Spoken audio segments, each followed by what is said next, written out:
Etwas schneller.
Ihr seid ja auch von dem Rhythmus, ihr Motzer.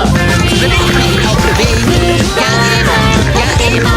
Ich hab so fett. Jetzt ist der Tanz komplett. Kommt schon, Freunde. Seid nicht verlegen. Ihr müsst euch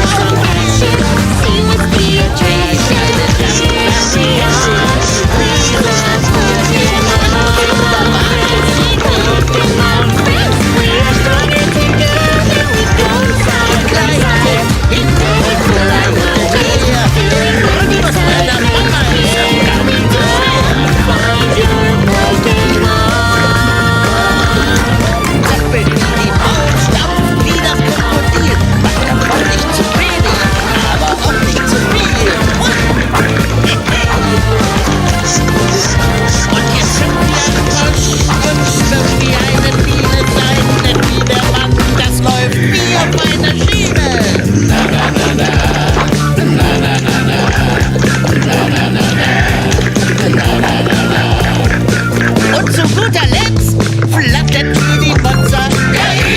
Ja eben, der Tanz ist ja so schön wie das Leben.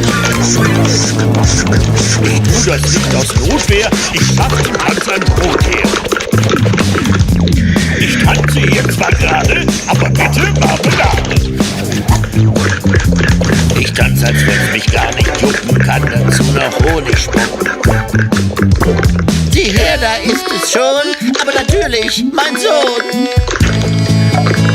Hurra! Jetzt Marmelade mit Honig, vielen Dank. Ein fettes Brot, ein netter Mann, ein kecker Schritt, schon bin ich dran. Doch alleine tanzen langweilt, drum wird das Brot geteilt. Und so hatte Tom schließlich ein halbes Erdbeermarmeladebrot mit Honig. Und das schmeckte ihm so gut, als wär's ein ganzes gewesen. Und er verbrachte noch den ganzen Tag tanzend mit seinen Freunden und war wunschlos glücklich.